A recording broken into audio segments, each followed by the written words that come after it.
सणांचं या ठिकाणी आपण बघा कुमारापरी भीमा समाजाला तू घडविलं हे गीत सणांचं झाल्यानंतर ऐकायचं. कोणी उठू नका, मेहरबानी करून उठवायचं नाही आहे, कारण रमाईनं खूप त्याग केलेला आहे आणि माझी रमाई किती तास उपाशी राहिली. अरे तुम्ही 3 दिवस 1 दिवस उभे राहिलात तर काय झालं, पण माझी रमाई किती दिवस उपाशी राहिली तुम्हाला तुमच्या पोटाला भाकर देण्यासाठी. म्हणून साहेबांना बोलवतोय, जगदीशची ओळ साहेब या ठिकाणी येत आहेत.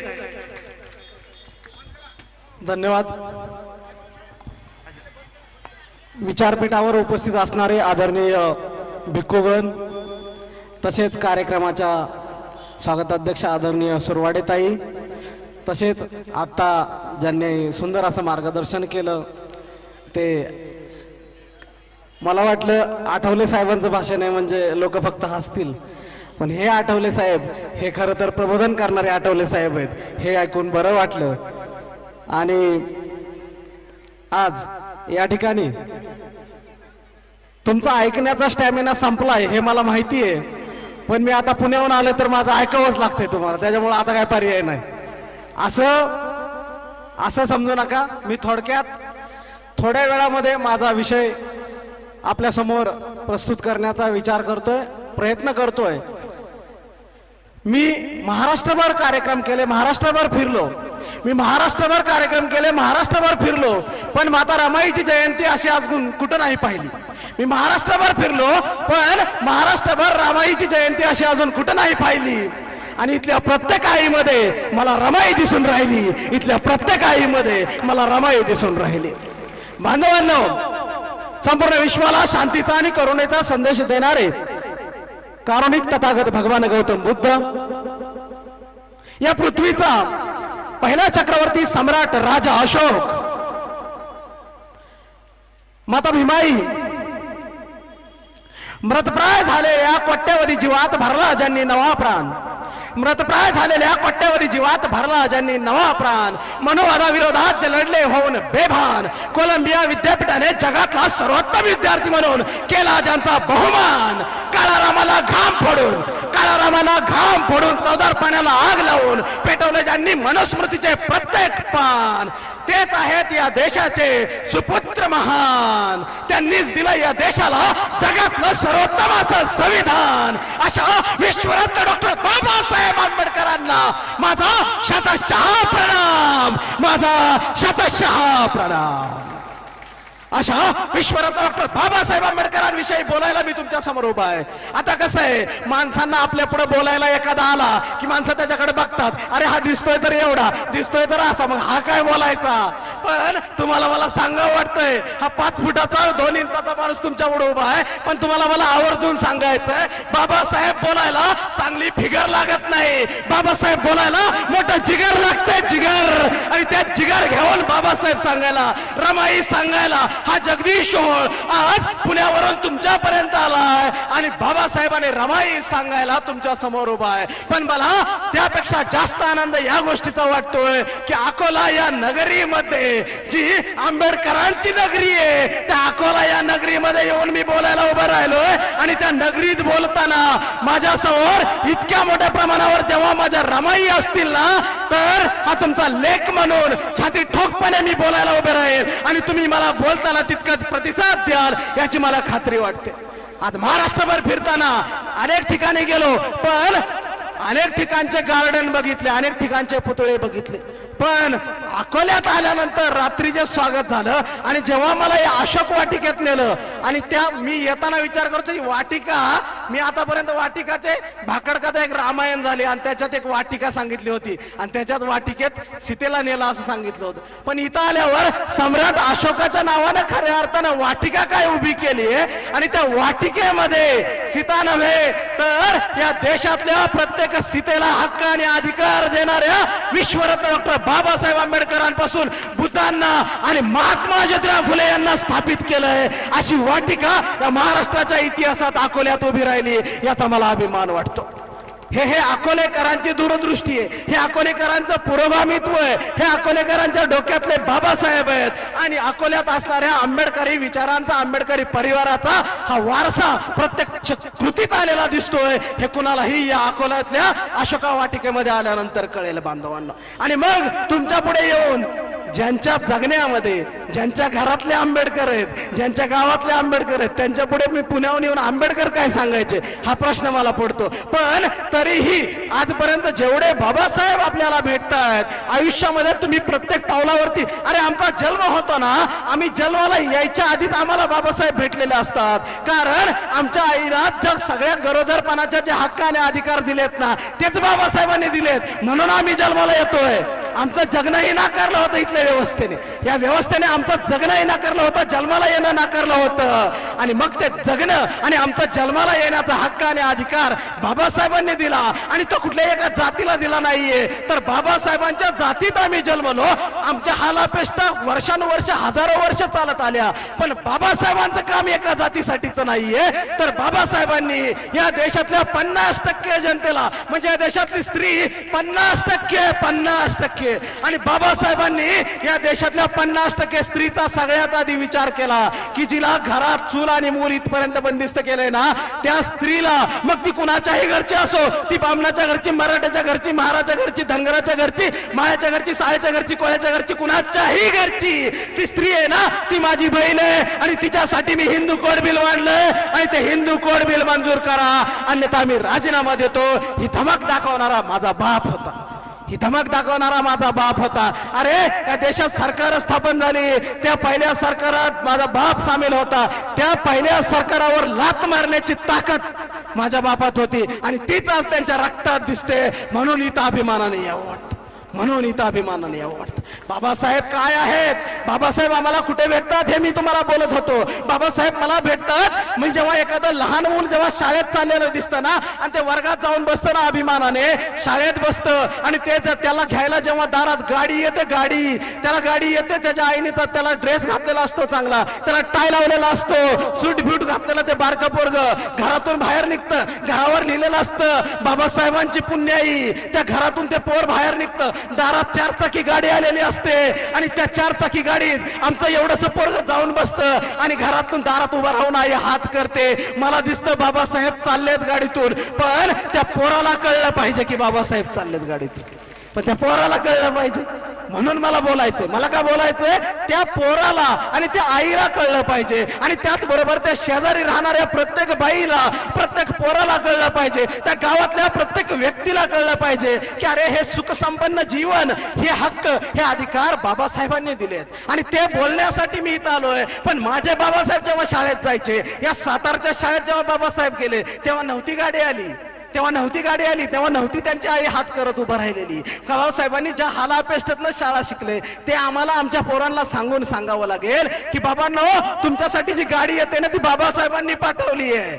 तुमच्यासाठी जो ड्रेस आहे ना, तो टाय बेल्ट घातलाय ना, तो बाबासाहेबांनी दिलाय. तुम्ही बाबासाहेबांसारखे शिका. माझे बाबासाहेब वर्गाच्या बाहेर बसायचे आणि वर्गाच्या बाहेर बसून माझे बाबासाहेब शिकायचे. परवाच मी त्या शाळेत जाऊन आलो, तोच वर्ग, तीच शाळा मी बघून आलो. अक्षरशः ऊर भरून आला, डोळ्यातून अश्रू आले. आणि माझे बाबासाहेब वर्गाच्या बाहेर बसायचे आणि दारातून त्या फळ्याकडे लक्ष द्यायचे. आमची पोरं वर्गात बसायला लागली, पण परदेशात जायची स्वप्न उरली नाहीयेत. बाबासाहेब वर्गाच्या बाहेर बसले आणि वर्गाच्या बाहेर बसणाऱ्या बाबासाहेबांनी झेप घेतली अमेरिकेच्या कोलंबिया विद्यापीठात. हे कळलं पाहिजे आम्हाला, हे आम्हाला कळलं पाहिजे. आम्ही नुसतेच बाबासाहेबांची लेकरं, आमचा बाप बाबासाहेब, अरे आमच्या झेप कुठपर्यंत आहेत हे आम्हाला कळलं. आमच्या पोरांच्या पंखात गरुडाचं बळ कधी येणार आणि भीमरायासारखी झेप कधी घेणार हे आम्हाला कळलं पाहिजे. माझे बाबासाहेब वर्गाच्या बाहेर बसून शिकतायत आणि वर्गात लक्ष देत आहेत. वर्गात एक दिवस विज्ञानाचा तास चालू होता. गुरुजींनी फळ्यावर लिहिलं होतं की अशी कोणती गोष्ट आहे जी गोष्ट तुम्हाला दिसते पण त्याला तुम्हाला स्पर्श करता येत नाहीये. वर्गात बसलेली पोरं वेगवेगळी उत्तर देत होती, विज्ञानाची उत्तरं देत होती. गुरुजी सगळ्यांची उत्तर ऐकत होते, पण गुरुजींचं लक्ष बाहेर गेलं. अरे बाहेर बसलेला बारका भिवा यानेही बोट वर केलंय बाहेर बसून. गुरुजींना विशेष वाटलं. गुरुजी म्हणले, अरे भिवा तुला काय कळलंय, तुला काय वाटतंय सांगायचं, सांग बरं. बारका भिवा बाणेदारपणे उभा राहिला आणि बाणेदारपणे उभा राहून भिवाने उत्तर दिलं. भिवराव म्हणाला, गुरुजी वर्गातला फळा मला रोज दिसतो, पण त्याला मला आजपर्यंत हात लावता आला नाहीये. गुरुजी या शाळेतला पाण्याचा माठ मला रोज दिसतो, पण मला त्या माठाला अजून हात लावता आला नाहीये. गुरुजी त्या पाण्याच्या माठाला मला हात नाही लावता आला.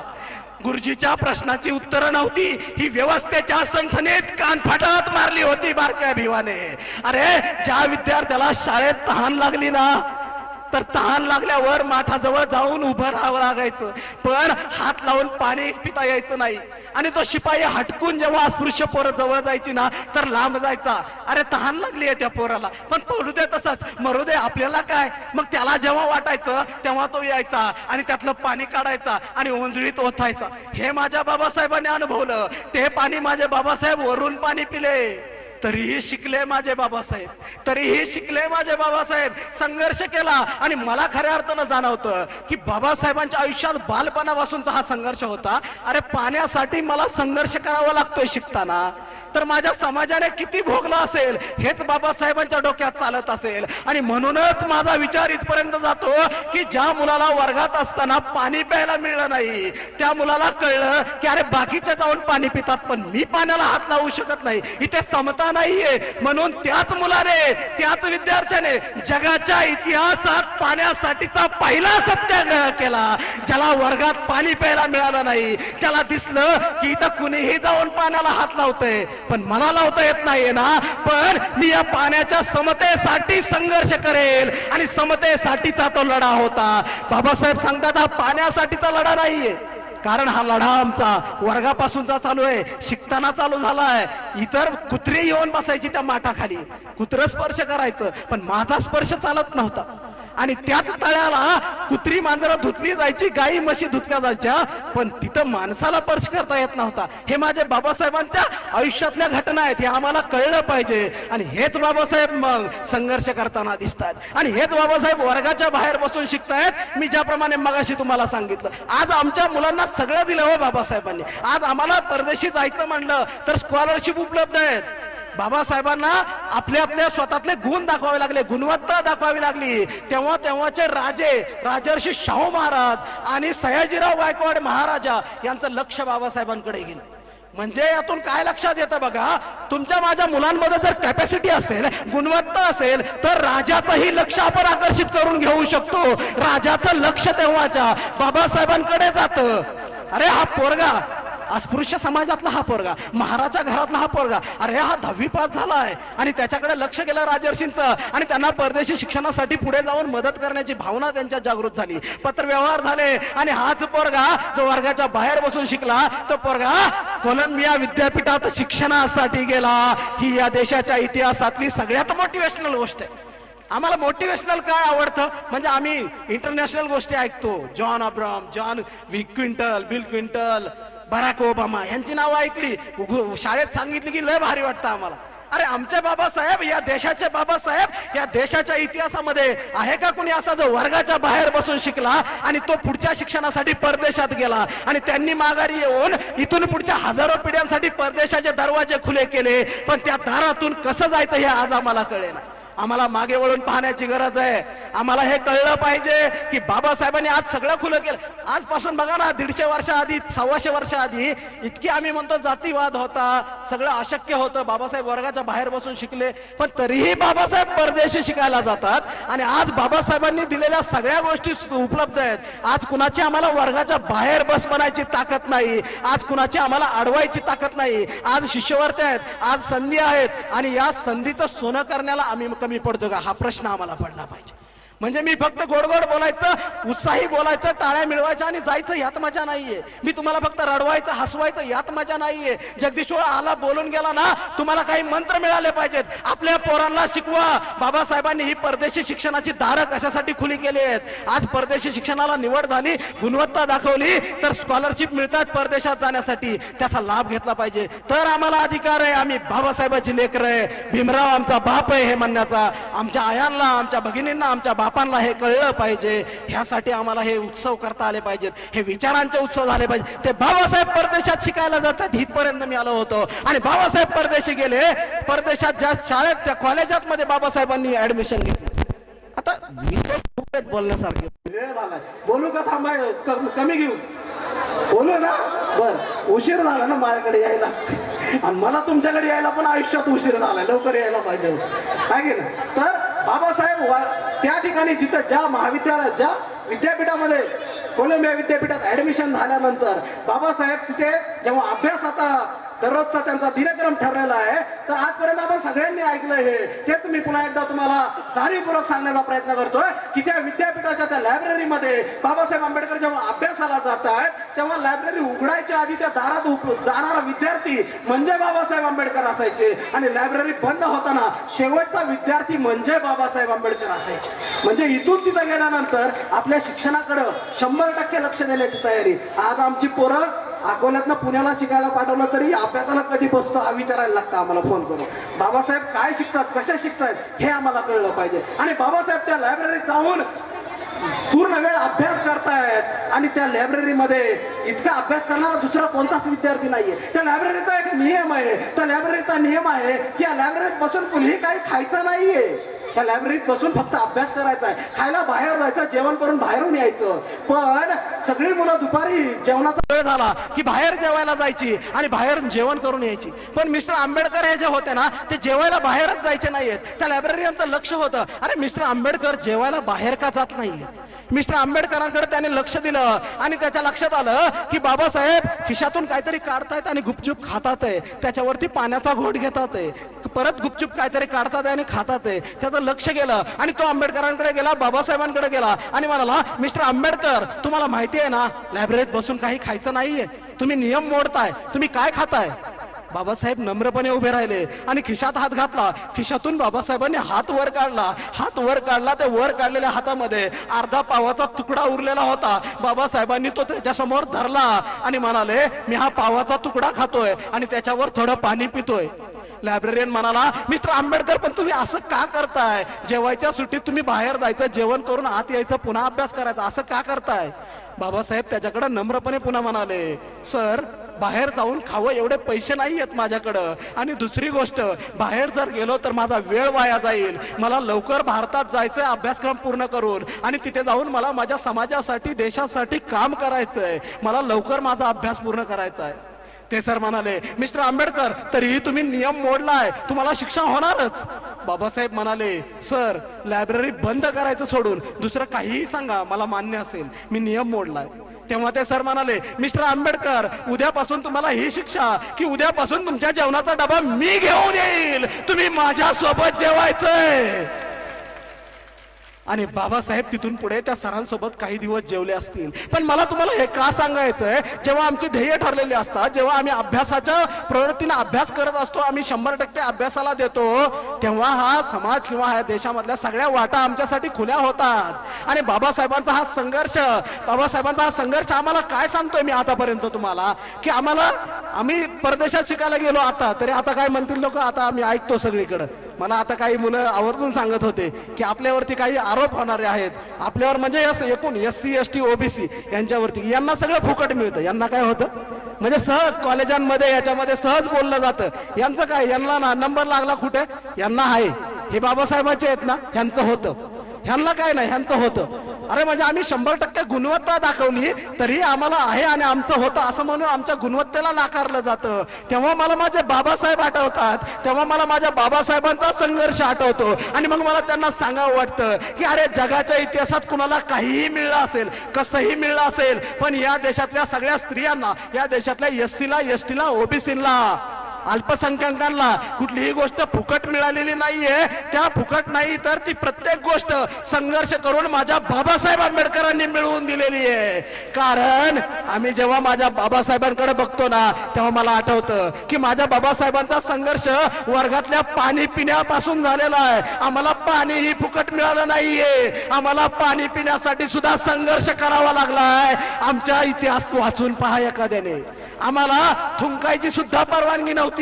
आम्हाला थुंकायची सुद्धा रस्त्यावर परवानगी नव्हती. आम्हाला गाडग्यात थुंकावं लागायचं. आम्हाला थुंकण्यासाठी सुद्धा संघर्ष करावा लागलाय. आम्हाला रस्त्याने नीट चालायची परवानगी नव्हती. मागे झाडू बांधला होता आमची पावलं पुसायला. अरे तो झाडू सोडायला पण आम्हाला संघर्ष करावा लागलाय. आम्हाला प्रत्येक गोष्ट संघर्ष करूनच मिळाली. आम्हाला फुकट काही मिळालं नाहीये. आम्हाला गुणवत्ता सिद्ध केल्यानंतर संधी मिळते. संधी, आरक्षणाला संधी म्हणतात. ज्यांना समज कमी असेल आणि ज्यांची अक्कल कमी असेल त्यांच्यासाठी मला आवर्जून सांगायचंय, आरक्षणाला फुकट मिळालं नाही तर आरक्षणाला संधी म्हणतात. जेव्हा काही जागा राखून ठेवल्या जातात त्याला संधी म्हणतात आणि त्या गुणवत्तेलाच दिल्या जातात, बिगर गुणवत्तेला नाही. तर आरक्षणाच्या चॅलेंज पेक्षा जास्त मार्क आमच्या पोरांना आहेत आणि तेव्हाही होते. मला एक आवर्जून सांगायचंय की बाबासाहेबांच्या परदेशात जाण्याचा मी हा संघर्ष तुम्हाला बोलत असताना तुम्हाला कुणाला एक गोष्ट विचारतो की जगावरती इंग्रजांनी राज्य केलं. जगावरती इंग्रजांची तेव्हाची राणी जी होती व्हिक्टोरिया होती. कोण होती? व्हिक्टोरिया होती. म्हणजे जेव्हा आपल्या देशात स्त्रीला जिवंत जाळलं जायचं, सती दिलं जायचं, तेव्हा एक इंग्लंडची स्त्री जगावरती राज्य करत होती. जगावर राज्य करायची. आणि मग ती का राज्य करायची? कारण इंग्लंडची शिक्षण पद्धती. कारण म्हणजे तिथला सूर्य, सत्तेचा सूर्य कितीतरी पिढ्या मावळला नाही असं सांगितलं जातं. मग हे का शक्य झालं? तर इंग्रजांची शिक्षण पद्धती, ते ज्या प्रकारे शिक्षण पद्धती होती त्यातून जी माणसं घडायची आणि ती माणसं निर्माण व्हायची, ते राज्यकर्ते व्हायचे, ते जगावर राज्य करायचे. आणि हेच आपल्याला दिसतं, त्यांनी जगावर राज्य केलं. पण इंग्लंडच्या शिक्षणाच्या इतिहासामध्ये इंग्लंडचं जे शिक्षण आहे ते स्कूल ऑफ इकॉनॉमिक्स मध्ये जेव्हा बाबासाहेब जात आहेत तेव्हा तिथला जो अभ्यासक्रम आहे 7 वर्षांचा आहे. किती वर्षांचा आहे? 7 वर्षांचा. त्या 7 वर्षांचा अभ्यासक्रम जगाच्या इतिहासात फक्त 2 वर्ष 6 महिन्यामध्ये एकाच विद्यार्थ्याने पूर्ण केला. त्या विद्यार्थ्याचं नाव आहे विश्वरत्न डॉक्टर बाबासाहेब आंबेडकर.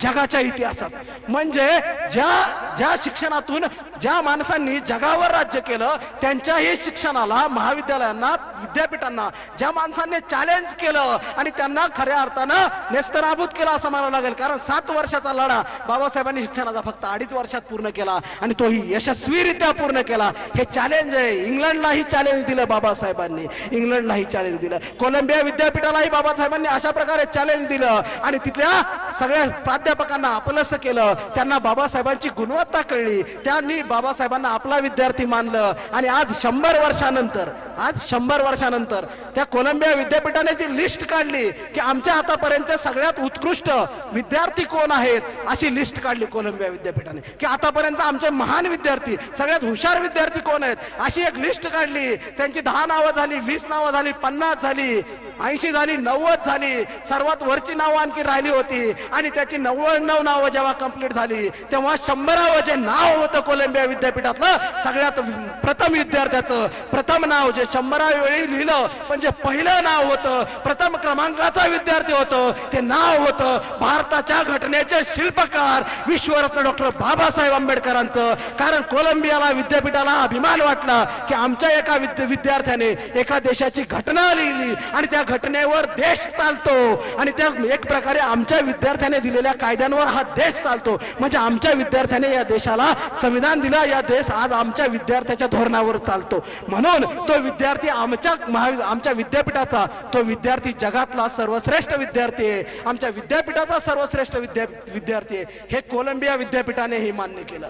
अशा प्रकारे बाबासाहेबांचं शिक्षण आहे ते बाबासाहेब आम्हाला कळले पाहिजेत. आणि ते वर्गाच्या बाहेर बसणारे बाबासाहेब, ते तिथं लायब्ररीमध्ये जाऊन 24 तास अभ्यास करणारे बाबासाहेब, पावाच्या तुकड्यावर जगणारे बाबासाहेब. कारण शिक्षणासाठी त्याच बाबासाहेबांना एक दिवशी एक तार येते भारतातून एक दिवशी एक तार येते. आठवले दादांनी सांगितलं, तेच मी पुढे थोडं उलगडून तुम्हाला सांगतोय. भारतातून एक तार येते आणि त्या तारेमध्ये लिहिलेलं असतं, पत्रात लिहिलेलं असतं, प्रिय बाबासाहेब, पत्र लिहिण्यास कारण की तुमचा लाडका गंगाधर मागच्या काही दिवसापासून आजारी आहे, त्याचा ताप बळावतोय. डॉक्टरांकडे मी त्याला अनेक वेळा घेऊन गेले पण डॉक्टरांनी सांगितलं की याला जो आजार आहे त्याला खूप उपचार करावे लागतील, याच्यावर जास्त उपचार करावे लागतील आणि जास्त उपचार करायचे असतील तर त्यासाठी जास्त पैसे लागतील आणि जर मोठे उपचार घेतले तरच तुमचा हा मुलगा वाचेल.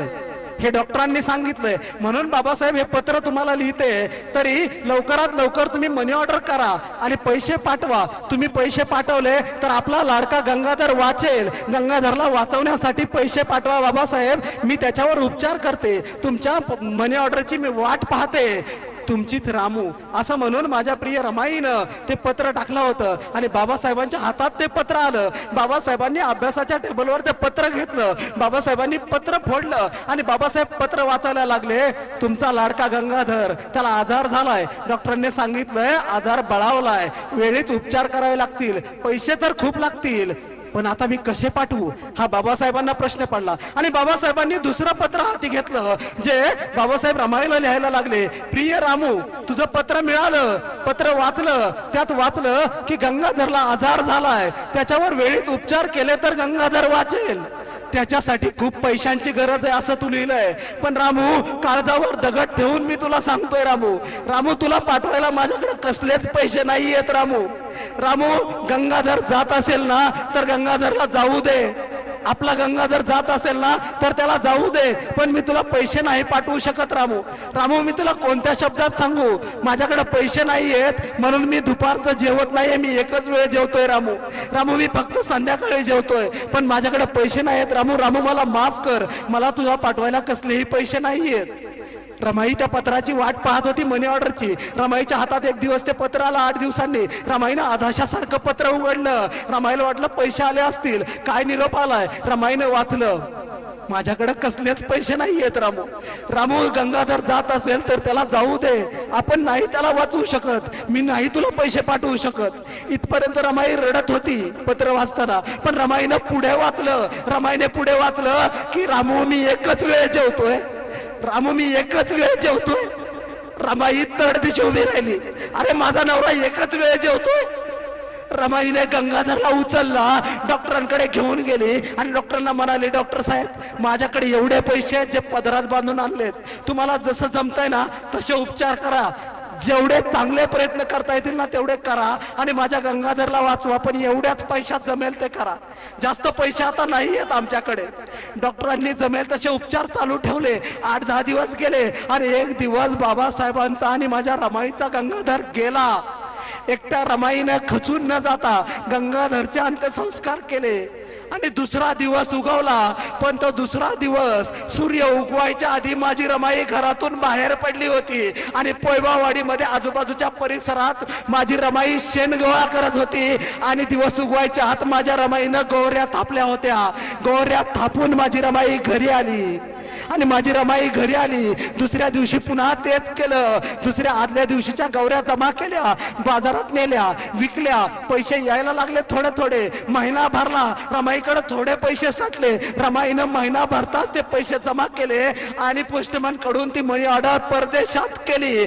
बाबासाहेबांना मनी ऑर्डर केली आणि बाबासाहेबांना पत्र लिहिलं, बाबासाहेब माझी काहीच काळजी करू नका, पण तुम्ही उपाशी राहू नका. बाबासाहेब तुम्ही उपाशी राहू नका. ही रमाई आहे ना, ही सगळं सांभाळेल या भारतात, तुम्ही उपाशी राहू नका बाबासाहेब.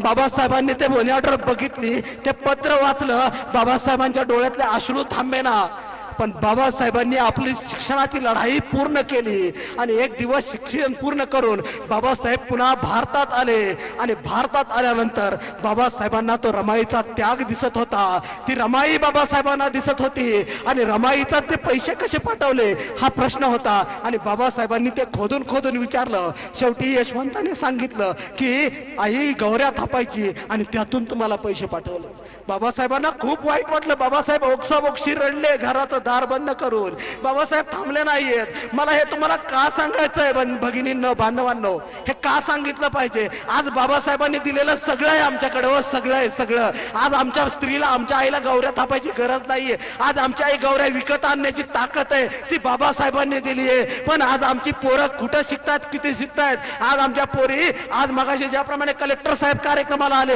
अरे का होत नाहीयेत कलेक्टर? बाबासाहेब सांगतायत मोक्याच्या जागा मारा, मोक्याच्या जागेवर जा. मोक्याच्या जागेवर जायला बाबासाहेबांनी सगळं दिलं हो आम्हाला, सगळं दिलं, सगळं दिलंय. आमच्या रमाईनं गौऱ्या थापल्या, आमच्या रमाईने आपली फाटकी लुगडी सावरली, पण आज आम्हाला सगळं मिळालं, पण आमचं झालं काय? आमचीच गाडी, आमचीच माडी, आमच्याच बायकोची गोल गोल साडी. ह्याच्या पुढे आम्ही सार्वजनिक कार्यक्रमात सुद्धा यायला. आम्ही वर्गणी किती पाहिजे सांग, दर 100 रुपयाचा, मला यायला जमायचं नाही, अशी परिस्थिती निर्माण झाली आहे. अरे बाबासाहेबांनी जर स्वतःचा संसार करत बसले असते ना, तर या देशातला अदानी अंबानीपेक्षा श्रीमंत घर बाबासाहेबांचं असतं आणि बाबासाहेब मोठे उद्योजक असते. पण बाबासाहेबांना उद्योजक व्हायचं नव्हतं. बाबासाहेब म्हणतात, मी जर ठरवलं असतं तर मोठ्या कंपन्या काढल्या असत्या, टाटा बिर्ला सारख्या कंपन्या काढून मोठा उद्योजक झाला असतो, पण मी 2 मोठे उद्योग उभा केलेत, ते म्हणजे शिक्षणाचे आहेत. आणि माझी पहिली म्हणजे मिलिंद महाविद्यालय आणि दुसरं सिद्धार्थ महाविद्यालय. ही विद्यालय म्हणजे मी उद्योग उभे केलेत, संस्था उभ्या केल्यात, आणि यातून जो माल बाहेर पडेल म्हणजे माझे विद्यार्थी असतील, ते प्रज्ञावंत विद्यार्थी मला त्यातून घडवायचे. कसे विद्यार्थी घडवायचे? प्रज्ञावंत विद्यार्थी मला घडवायचे आहेत. बाबासाहेब म्हणतात आम्हाला प्रज्ञावंत विद्यार्थी घडले पाहिजेत, यासाठी प्रयत्न केला पाहिजे. पण आज त्याच विद्यालयांची अवस्था काय झाली, याकडे आमच्या चळवळीने बघण्याची वेळ आली. आज मिलिंद महाविद्यालयाची, सिद्धार्थ महाविद्यालयाची अवस्था काय झाली, त्यासाठी आम्हाला लढा उभारला पाहिजे. अरे बाबासाहेबांच्या नावाची, बाबासाहेबांनी दिलेली ही महाविद्यालय, त्यांची ही शिक्षण संस्था, ह्याच्याकडे बोट दाखवण्याची कोणाची ताकद नसली पाहिजे. पण आज PESची अवस्था, ते बाबासाहेबांचं आहे हे सांगताना आम्हाला नेमकं काय दाखवायचं, असे प्रश्न निर्माण झाले आहेत. बाबासाहेबांनी ज्या खस्ता खाल्ल्यात, माझ्या रमाईनं ज्या खस्ता खाल्ल्या आहेत, ह्या कशासाठी? आम्हाला उभं करण्यासाठी, हा समाज उभा राहण्यासाठी, हा देश घडवण्यासाठी. आम्ही कायम बोलत असतो, आमचे सगळे बांधव कायम सांगत असतात की रमाई 7 कोटीची आई आहे, दीनदलितांची आई आहे. नाही भावांनो, नाही. रमाई 7 कोटींची, दीनदलितांची आई नाहीये. ज्याप्रमाणे डॉक्टर बाबासाहेब आंबेडकरांनी या देशाचा उद्धार केला, आणि डॉक्टर बाबासाहेब आंबेडकर हे विश्वरत्न आहेत. मला हे फेसबुक कमेंटवाले वगैरे सारखे म्हणतात, मी सारखं टाकतो ना, मी प्रत्येक वाक्य विश्वरत्न डॉक्टर बाबासाहेब आंबेडकर, त्याच्यावर मला म्हणतात बाबासाहेबांना भारतरत्न दिला माहितीये, पण विश्वरत्न कुणी केलं, त्यांना कुणी घोषित केला, तुम्ही का असं टाकता, नाही का? मग मला त्यांना मी संशोधनात्मक सांगितलं शेवटी की बाबासाहेबांसारखं या देशात शिक्षण कोणाचं नाहीये. या देशात डिग्र्यांची माळ काही लोकांनी लावली, पण घराच्या पाठीमागं विद्यापीठ आहे म्हणून तिथे जाऊन शिकण्याला अर्थ नाहीये. बाबासाहेबांचं शिक्षण हे जगातल्या सगळ्या महान विद्यापीठांमध्ये झालं, आणि जगातल्या सगळ्या महान विद्यापीठांच्या अभ्यासक्रमांना बाबासाहेबांनी चॅलेंज केलं, आणि त्या विद्यापीठातले बाबासाहेब हे सर्वश्रेष्ठ आहेत. इंग्लंड, अमेरिका, फ्रान्स यांच्यासोबत या जगातल्या महत्वाच्या विद्यापीठांचे विद्यार्थी महान बाबासाहेब आहेत. हे जगातले जागतिक महान विद्यार्थी बाबासाहेब आहेत, जागतिक महान विद्यार्थी. याच बरोबर त्यांना मला सांगावं लागतं की आज देखील जगात 150 पेक्षा जास्त देशांमध्ये उत्स्फूर्तपणे डॉक्टर बाबासाहेब आंबेडकरांची जयंती साजरी होते. ती माणसाला सांगावी लागत नाहीये, किंवा भारतातनं गेलेली मुठभर माणसं ती जयंती साजरी करत नाहीत. त्याच देशातली माणसं बाबासाहेब आमचे प्रेरणास्थान आहेत म्हणून त्याच देशातली लोक बाबासाहेबांची जयंती साजरी करतात. 150 पेक्षा जास्त देशात. त्याचबरोबर हंगेरी सारखा देश, आता गेल्या 2010 मध्ये त्या देशात उठाव झाला, आणि त्या देशात अस्पृश्यता होती, त्या अस्पृश्यतेच्या विरोधात उठाव झाला, आणि त्या उठावाचं प्रतीक होतं विश्वरत्न डॉक्टर बाबासाहेब आंबेडकर. त्यामध्ये त्यांनी सांगितलं की आमच्या देशात क्रांती आम्हाला करायची, आणि आमचे मसीहा आहेत डॉक्टर बाबासाहेब आंबेडकर.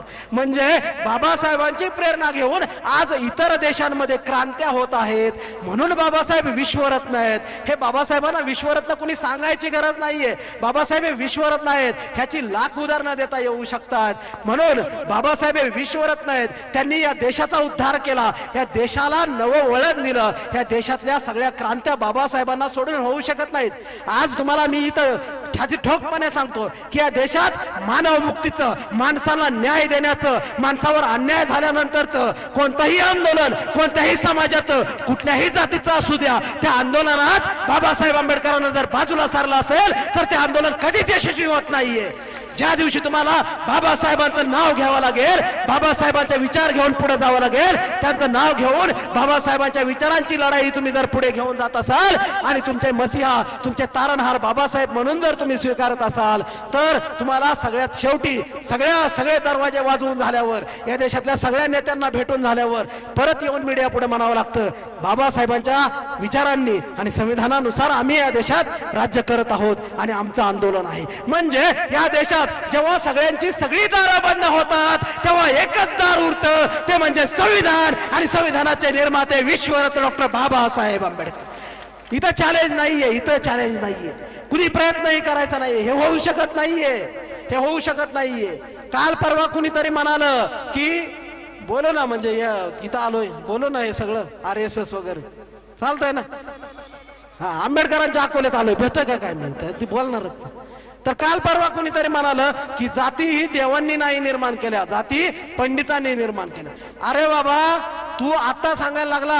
तथागत भगवान गौतम बुद्धांनी 2500 वर्षांपूर्वी सांगितलं की इथं माणूस हाच एक जात आहे, इथं देव वगैरे काय नाहीये, माणूस हेच अंतिम सत्य आहे, त्यामुळे कुणालाही मानू नका. आणि त्यांच्या पुढे आज बाबासाहेबांपर्यंत बाबासाहेब हेच सांगत होते की इथं जाती माणसांनी निर्माण केल्या आहेत, इथं जाती माणसांनी निर्माण केल्या आणि त्या माणसाला गुलाम करण्यासाठी निर्माण केल्यात. आणि ह्या माणसांनी निर्माण केल्यात ह्याच्यात बाबासाहेब स्पष्ट सांगतायत की जाती आहे इथल्या ब्राह्मणी व्यवस्थेने निर्माण केल्या आहेत. त्या पंडितांनी वगैरे म्हणायची गरज नाही, ह्या ब्राह्मणी व्यवस्थेने इथल्या बहुजनांना गुलाम करण्यासाठी जाती निर्माण केल्या आहेत. आणि हेच लोक म्हणत होते माग की इस देश में रहना होगा तो आमका आमक कहना होगा, इस देश में रहना होगा तो आमका आमक कहना होगा. त्यांना मला सांगायचं की या देशात मानव मुक्तीचा एकच नारा आहे, या देशात लढाईचा एकच नारा आहे, या देशात प्रत्येकाला स्वाभिमान उभा करणारा एकच नारा आहे, या देशात मेलेल्यांनाही जिवंत करणारा आणि त्यांच्यात आत्मसन्मान जागृत करणारा एकच नारा आहे. तो नारा म्हणजे जय भीम.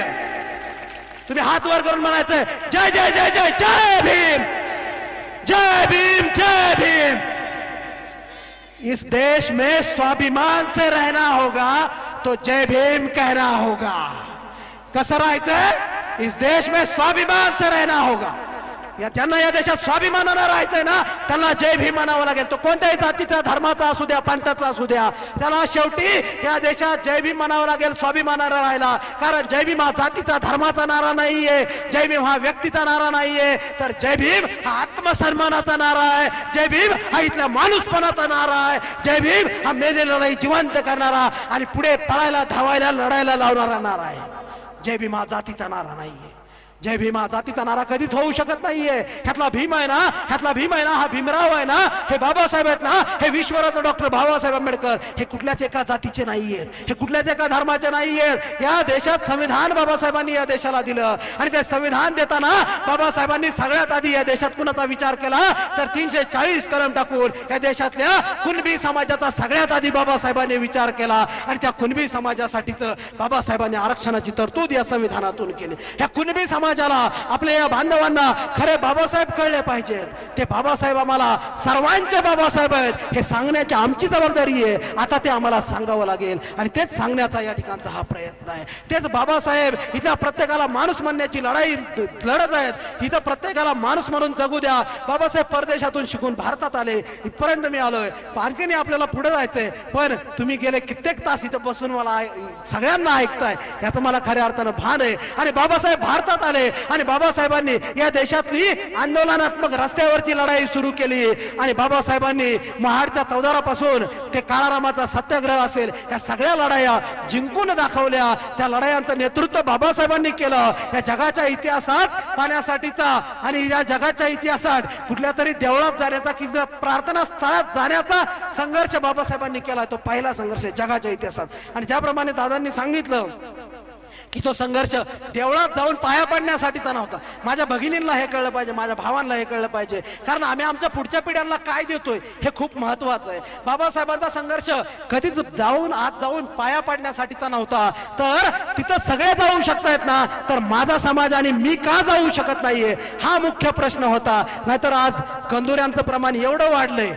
तुमच्याकडे असते कंदुरी, तुमच्याकडे नसते, अंगात येणं नसतं. खूप चांगली गोष्ट आहे, कारण हे परिवर्तन धम्माच्या वाटेवर गेल्यामुळं आहे. आणि मला हा बाबासाहेबांचा मधला सगळा संघर्ष आज आपल्या पुढे इथं मांडता थोडा वेळ अपुरा पडतोय. पण मला बाबासाहेबांच्या पुढच्या कार्याकडे येताना सांगावं वाटतं की बाबासाहेब जगात फिरून आले होते, बाबासाहेबांनी जगाचा अभ्यास केला होता, बाबासाहेबांनी या देशाला संविधान दिलं आणि बाबासाहेबांनी जी घोषणा केली होती की मी हिंदू म्हणून जन्माला आलो तरी हिंदू म्हणून मरणार नाही. बाबासाहेबांची ही घोषणा का होती तर बाबासाहेब 20 वर्ष वर्ष त्यावर विचार मंथन करत होते. बाबासाहेबांना वाटत होते आज सुधारतील, उद्या सुधारतील. बाबासाहेब विचार मंथन करत होते. बाबासाहेबांनी संविधान दिलं तरी बाबासाहेबांना दिसलं की इथं कुणी सुधारायलाच तयार नाही, इथं कुणी सुधारायलाच तयार नाही. बघा, काही लोक मला अनेक वेळा म्हणतात की अमक्या गोष्ट बाबासाहेबांनी नसती दिली तर आज आलीच असते हळूहळू. काय त्यात काय की पुढे बदलतोच आहे समाज. मला त्यांना आवर्जून सांगायचंय, हा तुमचा गोड गैरसमज आहे. कसा गैरसमज आहे? गोड गैरसमज आहे. अरे आजही या देशाच्या राष्ट्रपतीला मंदिरात येऊ दिला जात नाही आणि मंदिरातून राष्ट्रपती बाहेर गेला तर मंदिर गोमूत्राने धुतलं जात आहे. कुणाला मिळाले असते कसले अधिकार? बाबासाहेब लढले, बाबासाहेबांनी इथं वाचा फोडली आणि बाबासाहेब भिडले म्हणून आम्हाला आज सगळं काही मिळालंय. आणि बाबासाहेबांनी 20 वर्ष संघर्ष केला ही घोषणा करून. बाबासाहेबांना कळलं मला वेगळा मार्ग चोखाळावा लागेल, मला मानवतेचा मार्ग चोखाळावा लागेल. आणि बाबासाहेबांच्या या घोषणेनंतर अनेकांनी त्यांना अनेक प्रकारची आमिष दाखवली, पण आमिषाला बळी पडणारे बाबासाहेब नव्हते. बाबासाहेबांना स्वतःला काहीच हवं नव्हतं. बाबासाहेबांना हवं होतं ते एकूण समाजासाठी. आणि माझा समाज कसा श्रीमंत होईल, मी पैसे घेऊन श्रीमंत नाही झालो पाहिजे, माझा समाज कायम कसा श्रीमंत होईल, माझा समाज त्याची उन्नती, हे बाबासाहेबांचं ध्येय धोरण होतं. आणि तोच विचार करून विचारात बाबासाहेब असायचे. आणि बाबासाहेब अनेक वेळा लोणावळ्यात मुक्कामाला यायचे. तिथं बाबासाहेबांनी एक घर घेतलं होतं, बंगला घेतला होता. तिथं बाबासाहेब मुक्कामाला यायचे. आणि लोणावळ्याच्या जवळ देहूरोड नावाचं एक गाव आहे, देहूरोड नावाचं. आणि त्या देहूरोड नावाच्या गावात जी मंदिरं होती त्या मंदिरात आपल्या महार समाजाला अस्पृश्यांना येऊ दिलं जायचं नाही, किंवा त्यांचे काही छोटे मोठे कार्यक्रम असले, लग्न वगैरे त्या काळातली 100-50 लोकांनी, तर ती करायला जागा नव्हती. मग त्या सगळ्या समाजाने एकत्र येऊन काय केलं की चला आपण आपलं वेगळं मंदिर बांधू, म्हणजे आपण आपलं वेगळं मंदिर बांधू. आणि मग त्यांनी एक मंदिर बांधलं, छोटंच बांधलं. आपण आता आपली माणसं, आपला एक जर पक्ष काढला तर 50 गट पडतात. तसं ते मंदिर बांधून झालं, मंदिर बांधून झालं. पण आता त्या मंदिरात कोणता देव ठेवायचा, कारण देवाची संख्या 33 कोटी. ते म्हणले आता कुठला देव ठेवायचा ह्याच्यात. त्याच्याहून भांडणं लागली त्यांची, त्याच्याहून भांडणं लागली, पैशाहून लागली नाहीत, देव कोणता ठेवायचा ह्याच्यावर भांडणं लागली. आणि मग तेव्हा एक शाहीर चौरे म्हणून त्या ठिकाणी होते देहरोडला.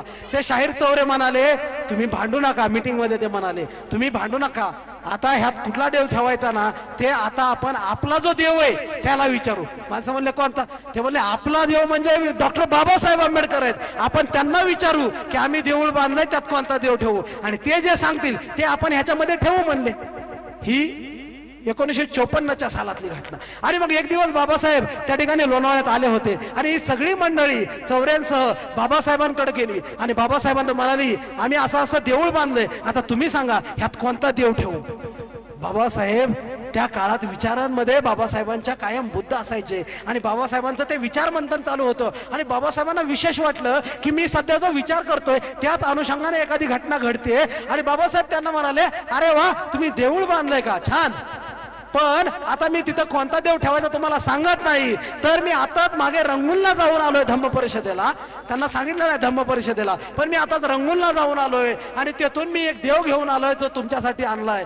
तो देव मी त्या देवळात घेऊन येतो, मी तुम्हाला सांगत नाही कोणता देव ठेवायचा, मी घेऊन येतो, तुम्ही आता जावा म्हणले निवांत होऊन. आणि मग दिवस ठरला 25 डिसेंबर 1954 दिवस ठरला. आणि त्या ठिकाणी गर्दी जमली आणि लोक बाबासाहेबांना पाहायला हजारो लोक जमले आहेत. अरे बाबासाहेब येणार, आमचा देव आमच्यासाठी देव घेऊन येणार. आणि त्या ठिकाणी गर्दी जमली, तुफान गर्दी जमली. पुणे जिल्ह्यातल्या आजूबाजूच्या प्रदेशातून अनेक लोक, हजारो लोक जमा झाली. आणि एका टॉप गाडीतून बाबासाहेब आले. बाबासाहेबांचं ते रुबाबदार रूप, बाबासाहेबांच्या डोळ्यावरती चष्मा, अंगात सूट घातलेला, गळ्यात टाय घातलेला, आणि तेच बाबासाहेब ते आपला परिधान केलेला वेश सावरत त्या गाडीतून उतरले. आणि गाडीतून बाबासाहेबांचा बुटाचा तो पाय बाहेर पडला आणि बाबासाहेबांचा त्या जमिनीला स्पर्श झाला. आणि तिथल्या हजारो लोकांनी घोषणा दिली आमचे तारणहार बाबासाहेब आंबेडकरांचा. अशाच घोषणा दुमदुमल्या, आभाळात एकच आवाज घुमला, बाबासाहेब आंबेडकरांचा जय जयकार. आणि बाबासाहेब चालत राहिले. बाबासाहेबांच्या पाठीमागून हजारो लोकांचा जत्था चालायला लागला. आणि बाबासाहेब त्या देवळाकडे आले, बाबासाहेब त्या देवळापर्यंत आले. आणि बाबासाहेबांनी त्या देवळापर्यंत आल्यानंतर ती मूर्ती भिक्खूंच्या हाती दिली आणि भिक्खूंच्या हस्ते त्या ठिकाणी बुद्धांची स्थापना झाली. बांधवांनो ही गोष्ट साधी नाहीये. या देशाच्या इतिहासात हा देश बुद्धांचा देश आहे. हा देश कुणाचाही आयऱ्या गैऱ्या नत्तू खायऱ्यांचा नाहीये. हा देश बुद्धांचा देश आहे. या देशात हजारो वर्षांपूर्वी बुद्धांचं राज्य होतं, बुद्धांच्या विचारांचं राज्य होतं. हा देश आपण या ठिकाणी काही लोक म्हणताना बघतो की भारत अखंड भारत पाहिजे, पाकिस्तान पाहिजे, बांगलादेश पाहिजे. अरे येडांनो, हा देश अखंड भारत एकाच काळात होता. आणि तुम्ही जी गाणी वगैरे म्हणता ना, हे देश आहे सोने की चिडिया वगैरे, हा सोने की चिडिया देश एकाच काळात होता. तो बुद्धांच्या सम्राट अशोकांचा काळ आहे. आणि तो बुद्धांच्या सम्राट अशोकांचा काळ म्हणजे अखंड भारताचा काळ आहे. आणि तो बुद्धांचा काळ आहे. आणि तो बुद्धांचा हा भारत आहे. आणि बाबासाहेबांनी नव्याने बुद्ध आणून इथं पेरले नाहीत, मांडले नाहीयेत, ठेवले नाहीयेत की आता हे स्वीकारा. बाबासाहेबांनी याच देशाचा मूळ पुरुष, याच देशाची मूळ भूमी असणारे तथागत भगवान गौतम बुद्ध इथे आणून त्यांचा पुनरुद्धार, पुनरुज्जीवन केलेला आहे. आणि इथं पुन्हा नव्याने बुद्ध पेरलेले आहेत. म्हणून मला म्हणावं वाटतं, कुणी कितीही गाडला बुद्ध, कुणी कितीही गाडला बुद्ध, तरी या मातीतून पुन्हा बुद्धच उगवणार आहे. आणि या देशात माणसाला माणूस म्हणून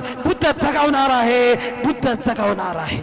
या देशात दुसरं काही टिकणार नाहीये. तुम्ही बघा इतर देशांची अवस्था काय त्या देशांमध्ये घडू शकतं. अफगाणिस्तान असेल, त्या मागचं कझाकिस्तान, याची काय अवस्था झाली आहे.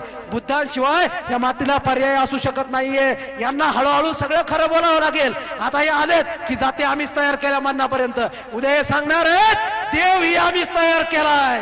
लिहून देतो मी आज या कार्यक्रमामध्ये अकोल्याचे. थांबा, फक्त 10च वर्ष थांबा. यांना म्हणावं लागणार आहे देव ही आम्हीच तयार केलाय. आणि आम्हाला वाटत होतं की सगळ्यांना हे गुलाम करण्याचं यंत्र आहे. हे यांना खरं बोलावं लागेल. आणि इथं उरणार आहे फक्त बुद्ध उरणार आहे. आणि त्या बुद्धांचा बाबासाहेबांनी पुनरुज्जीवन या देशात केलं. आणि तोच बुद्ध मला वाटतं आता आपल्याला पुढे घेऊन जायचंय, आपल्याला पुढे घेऊन जायचंय. आम्ही अनेक वेळा घोषणा देतो. बाबासाहेब म्हणाले होते की हा देश मी बुद्धमय करीन. बाबासाहेब काय म्हणाले होते? हा संबंध देश मी बुद्धमय करीन. पण बाबासाहेब आधी म्हणाले, बाबासाहेबांनी पुढे देश बुद्धमय केला. तो आम्हाला समजला पाहिजे. आज भारत बुद्धमय आहे. तो बुद्धमय भारत आम्हाला कळला पाहिजे. तो आम्हाला जपून पुढे घेऊन जावा, तो विस्तार करता आला पाहिजे. फक्त बाबासाहेबांनी या देशाला संविधान दिलं आणि त्या संविधानातून हा देश बाबासाहेबांनी बुद्धमय केलाय. आणि या देशाचा राष्ट्रध्वज तिरंगा याच्यावर जे चक्र आहे ना, ते सम्राट अशोकाचं आहे, ते बुद्धांचं आहे. हा देश बुद्धमय आहे. ह्या देशात बाबा, या देशात पंतप्रधान जिथं राहतात ना, तिथं हक्क मंत्रिमंडळ राहताना देशाचं ते जनपद आहे. जनपद ही सम्राट अशोकांची नगरी आहे, बुद्धांची नगरी आहे. त्यामुळं ह्या देशाचा कारभार बुद्धांच्या घरातून चालतोय. ते आम्हाला कळलं पाहिजे. या देशाला सत्यमेव जयते बाबासाहेबांनी दिलं. कुठून आलं हे सत्यमेव जयते? बाबासाहेबांच्या विचारातून नाही, तर बाबासाहेबांच्या आकलनातून आणि बुद्धांच्या तत्वज्ञानातून हे सत्यमेव जयते आलं. या देशात 4 सिंहाची राजमुद्रा या देशाचे प्रतीक आहे, राष्ट्रीय. कुठून आली ही राजमुद्रा? बाबासाहेबांनी या राजमुद्रेतून बुद्धांचं तत्वज्ञान पेरलं आणि सम्राट अशोकांचा भारत आहे हे जगाला सांगितलं. हे आम्हाला कळलं पाहिजे. हे आम्हाला बाबासाहेबांनी सगळं करून ठेवलंय. हो, तुमच्या माझ्या आता घरी गेलो संध्याकाळी तर जेवायची सोय पण बाबासाहेबांनीच केली. आम्हाला कळे नाही, आम्हाला कळे नाही. हा देश तर बाबासाहेबांनी बुद्धमय करून ठेवलाय. तो बुद्धमय भारत आम्हाला सर्वांना नीट सुज्ञपणे दाखवावा लागेल आणि तो जोपासावा लागेल, तो पुढे घेऊन जावा लागेल. आणि मला शेवटी महत्वाचं एक तुम्हाला सांगायचं की माझ्या आजूबाजूला, तुमच्या आजूबाजूला अनेक लोक बोलताना तुम्हाला दिसत असतील, कायद्याचं काय खरं नाहीये, कायद्याने काय होत नाही. बोलतात की नाही लोक की आता कायद्याचं काय खरं नाहीये, किंवा काय या देशात न्यायालयाच्या नादी लागू नका म्हणतात, वाटोळं होतं, किंवा या देशात संविधानाने अनेकांवर अन्याय केला, सहज बोलतात लोक. आम्हाला त्यांना सांगायचंय की ज्यांचा अभ्यास कमी आहे, ज्या माणसांची समज कमी आहे, तीच माणसं अशी वक्तव्य करू शकतात. अरे बाबासाहेब आंबेडकर सांगतात की हे संविधान कितीही महान असलं तरी हे संविधान राबवणारे जर नालायक असतील तर हे संविधान कुचकामी ठरेल. आणि संविधान कितीही कुचकामी वाटलं पण राबवणारी माणसं जर योग्य असतील तर हे संविधान जगातील सर्वश्रेष्ठ संविधान ठरेल. होय, हे संविधान जगातलं सर्वश्रेष्ठ संविधान आहे. पण आज आपण पाहतोय संविधान राबवणारी लोक नालायक आहेत. कुठलाही एक राज्यकर्ता नाहीये, हे चालत आलंय. ही सगळी नालायक लोक संविधानाला नालायक ठरवतात. अरे आपले कायदेच असे आहेत असं उघड म्हणतात. अरे पण त्या कायद्याची अंमलबजावणी करणारी माणसं नालायक ठरत आहेत, हे आम्हाला कळलं पाहिजे. अरे आमच्याकडं एखादा माणूस मेला, त्याने आत्महत्या केली, ऍक्सिडेंट झाला, मर्डर झाला, तर त्याची केस स्टडी कशी लिहिली जाते, इथून खऱ्या अर्थाने फ्रॉड चालू होतोय. म्हणजे संविधान कायदा तुम्ही इथून बुडवायला निघालेत. अरे आम्ही तिकीट न काढता प्रवास करणारे लोक सांगतात संविधान कसं चुकीचं आहे. तिकीट न करता प्रवास करणारे, आणि तेच सांगतात आरक्षणाने कसं देशाचं वाटोळं केलं.